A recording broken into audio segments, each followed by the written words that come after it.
P ദിവ്യ കണ്ണൂർ ജില്ലാ പഞ്ചായത്ത് പ്രസിഡന്റായിരിക്കെ നടത്തിയ വിവിധ അഴിമതികൾ സംബന്ധിച്ചു അതിൻ്റെ മറവിൽ അവർ സമ്പാദിച്ചു കൂട്ടിയ ബിനാമി സ്വത്തുക്കൾ സംബന്ധിച്ചുമുള്ള രേഖകളെല്ലാം കഴിഞ്ഞ ഒരു മാസക്കാലത്തിനിടയിൽ പുറത്തുവിട്ടിരുന്നു.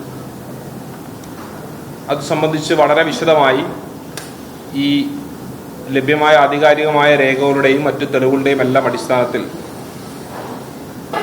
ഇന്ന് വിജിലൻസ് ഡയറക്ടറെ നേരിൽ കണ്ട് പരാതി നൽകുകയുണ്ടായി. വളരെ കൃത്യമായി പൊതുജനങ്ങളുടെ പണം ഉപയോഗിച്ച് ബിനാമി കമ്പനിക്ക് കരാർ നൽകുകയും അതുവഴി കോടിക്കണക്കിന് രൂപയുടെ നഷ്ടം സർക്കാരിനും പൊതു ഖജനാവിനും ഉണ്ടാക്കുന്നതോടൊപ്പം സമാന്തരമായി കോടികളുടെ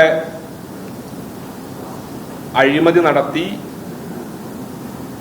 ഭൂമി ഉൾപ്പെടെ ബിനാമി പേരുകളിലും ഭർത്താവിൻ്റെ പേരിലും ഉൾപ്പെടെ വാങ്ങിക്കൂട്ടി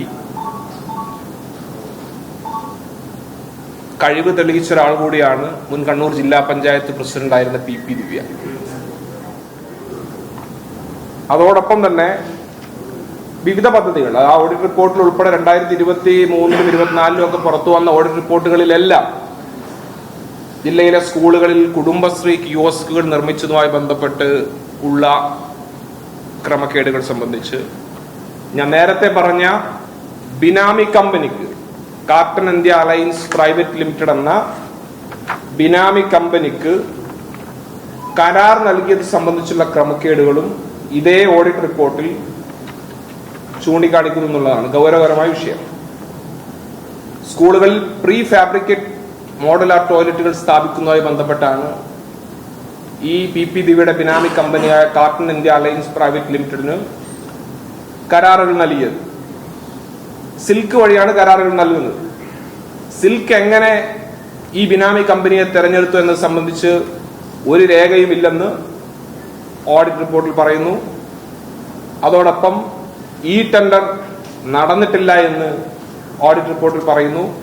ഇതൊക്കെ നേരത്തെ ഈ ബിനാമി കമ്പനിയെയും വഴിവിട്ട കരാറുകൾ സംബന്ധിച്ചും ഞങ്ങൾ പുറത്തു പറഞ്ഞ കാര്യങ്ങളെ സാധൂകരിക്കുന്ന തെളിവുകളായി രേഖകളായി തന്നെ സർക്കാർ രേഖകൾ തന്നെ മാറുന്ന ഒരു സാഹചര്യമുണ്ട്.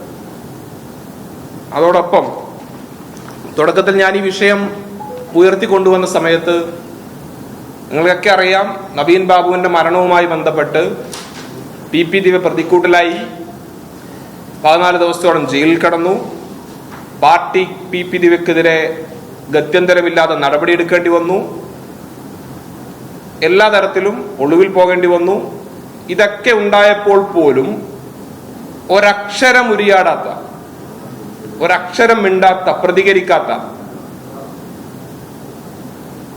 ഒരു ഫേസ്ബുക്ക് കുറിപ്പ് പോലും ഇടാത്ത പി ദിവ്യ തുടക്കത്തിൽ കഴിഞ്ഞ മാസം 22-ാം തീയതി പി ദിവ്യയുടെ ഭർത്താവിന്റെ പേരിൽ പി ദിവ്യയുടെ ബിനാമി കമ്പനി ഉടമസ്ഥന്റെ പേരിലെല്ലാം ചേർന്ന് കണ്ണൂർ ജില്ലയിലെ പാലക്കയം തട്ടിൽ എന്ന ടൂറിസ്റ്റ് കേന്ദ്രത്തിൽ 4 ഏക്കറോളം ഭൂമി ഉണ്ട് എന്ന കൃത്യമായ വിവരങ്ങൾ രേഖകൾ സഹിതം, കേവലം ഒരു ആരോപണത്തിന്റെ അടിസ്ഥാനത്തിലല്ല, വളരെ കൃത്യമായി ആധികാരികമായി ഭൂമിയുടെ രജിസ്ട്രേഷൻ നടത്തിയ രേഖകൾ സഹിതം പുറത്തു കൊണ്ടുവന്നപ്പോൾ ആദ്യം പി ദിവ്യയുടെ പ്രതികരണം വന്നു. എന്നെ ട്രോളിക്കൊണ്ട് ഫേസ്ബുക്കിൽ ഒരു വീഡിയോ ഇട്ടു. രണ്ടാമത് ജില്ലാ നിർമ്മിതി കേന്ദ്രം ഉൾപ്പെടെയുള്ള പി ദിവ്യ തന്നെ ഗവേണിംഗ് ബോഡി അംഗമായി പ്രവർത്തിക്കുന്ന നിർമ്മിതി കേന്ദ്രം വഴി നടത്തിയ ക്രമക്കേടുകൾ ചൂണ്ടിക്കാണിച്ചപ്പോഴും പി ദിവ്യ അതിനെ പരിഹസിച്ച് രംഗത്തെത്തി.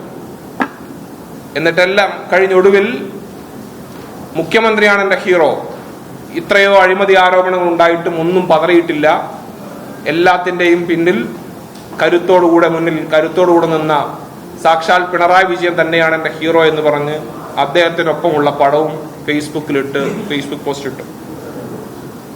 ഇങ്ങനെയൊക്കെ പി ദിവ്യ പ്രതികരിക്കേണ്ടി വന്നത്, ഞാൻ പറഞ്ഞു വന്നത് നവീൻ ബാബുവിന്റെ വിഷയത്തിൽ ആകെ പ്രതിക്കൂട്ടിലായപ്പോൾ പോലും ഒരക്ഷരം മിണ്ടാതിരുന്ന പി ദിവ്യ ഈ വിഷയങ്ങൾ ഓരോന്ന് പുറത്തു വരുമ്പോഴും പത്രസമ്മേളനം കഴിഞ്ഞ് വിഷയം പുറത്തു പറഞ്ഞ് ഞാൻ പുറത്തിറങ്ങുന്നതിന് മുമ്പായി ഫേസ്ബുക്കിൽ പോസ്റ്റ് ഇടുന്നുണ്ട് എങ്കിൽ വളരെ കൃത്യമായ ബോധ്യത്തോടുകൂടെ തന്നെ പറയട്ടെ, PP ദിവ്യയുടെ മടിയിൽ കനമുള്ളത് കൊണ്ട് തന്നെയാണ് ഉള്ളിൽ ഭയമുള്ളത്. അന്ന് പറഞ്ഞല്ലോ, എനിക്കെതിരെ കോടതിയിൽ പാക്കലാം, നിയമ നടപടി എന്നൊക്കെ പറഞ്ഞ് വ്യക്തിപരമായി അധിക്ഷേപിക്കുന്ന രീതിയിൽ ഉൾപ്പെടെ പരസ്യമായി ഫേസ്ബുക്കിൽ ഉൾപ്പെടെ പോസ്റ്റ് ഇട്ടു. ഇക്കാര്യങ്ങളൊക്കെ ഉണ്ടായിട്ടും ഇന്നേക്ക് പറഞ്ഞതുപോലെ 1 മാസം പിന്നിട്ടിരിക്കുന്നു. നിയമ നടപടി പോയിട്ട് ഒരു വക്കീൽ നോട്ടീസ് പോലും ഇന്നുവരെ എനിക്ക് കിട്ടിയിട്ടില്ല. എന്തായാലും ഞാൻ വളരെ കൃത്യമായി എന്താണോ ഞാൻ പറഞ്ഞത് അക്കാര്യങ്ങളെല്ലാം കൃത്യമായി ഉറച്ചു നിന്ന് അതിന്റെ തെളിവുകൾ സഹിതം ഇന്ന് വിജിലൻസ് ഡയറക്ടർക്ക് പരാതി നൽകിയിരിക്കുന്നു. ഇപ്പൊ പുറത്തു വന്നിരിക്കുന്നത് കേവലം നമ്മൾ സാധാരണ പറയാറുണ്ട് മഞ്ഞുമലയുടെ ഒരു അറ്റം എന്നൊക്കെ. കണ്ണൂർ ജില്ലാ പഞ്ചായത്ത് കേന്ദ്രീകരിച്ച് നടന്ന അഴിമതിയുടെ ഒരറ്റം മാത്രമാണ് ഇപ്പോ നമുക്ക് പുറത്തേക്ക് വരുന്നത്. അതിന്റെ പിന്നാമ്പുറ കഥകളും മറ്റു വിശദാംശങ്ങളും പുറത്തു വന്നാൽ ഒരുപക്ഷെ കേരളത്തിന്റെ പൊതുസമൂഹത്തിൽ ഇത്രയേറെ അഴിമതികൾ ഒരു ജില്ലാ പഞ്ചായത്ത് കേന്ദ്രീകരിച്ച് നടത്താൻ കഴിയുമോ എന്ന് അത്ഭുതപ്പെടുന്ന രീതിയിലാണ് നടന്നത്. ആ PP ദിവ്യയാണ് ഈ പറയപ്പെട്ട അഴിമതികളെല്ലാം നടത്തി ബിനാമി സ്വത്തുക്കളും ബിസിനസ് സംരംഭങ്ങളും ഭൂമി ഇടപാടുകളും എല്ലാം നടത്തിയ PP ദിവ്യയാണ് അഴിമതി ആരോപണത്തിന്റെ പേരിൽ നവീൻ ബാബുവിനെ പ്രതിസ്ഥാനത്ത് നിർത്തി ആ നവീൻ ബാബുവിന്റെ കൊലപാതകത്തിലേക്ക്, മരണത്തിലേക്ക് തള്ളിവിട്ടു. ഇപ്പോഴും അതിന്റെ ദുരൂഹതകൾ നിലനിൽക്കുന്നു.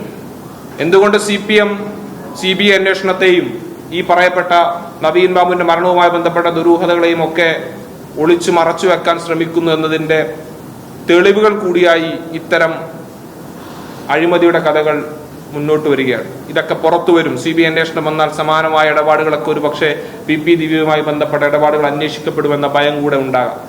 അതിന്റെ കൂടുതൽ വിശദാംശങ്ങൾ പുറത്തു വരേണ്ടിയിരിക്കുന്നു. സമഗ്രമായ ഒരു അന്വേഷണം ഇക്കാര്യത്തിൽ അനിവാര്യമാണ്. എന്തു തന്നെയാൽ ഒരു കാര്യം ഉറപ്പാണ്, നമ്മൾ കരുതുന്ന പോലെ അത്ര നിസ്സാരക്കാരിയല്ല PP ദിവ്യ. PP ദിവ്യ പഠിച്ച കള്ളി തന്നെയാണ്. സത്യത്തിൽ ഉള്ളത് നാടൻ ഭാഷയിൽ പറഞ്ഞാൽ പെരും കള്ളിയാണ് PP ദിവ്യ എന്ന് പറയേണ്ടി വരും.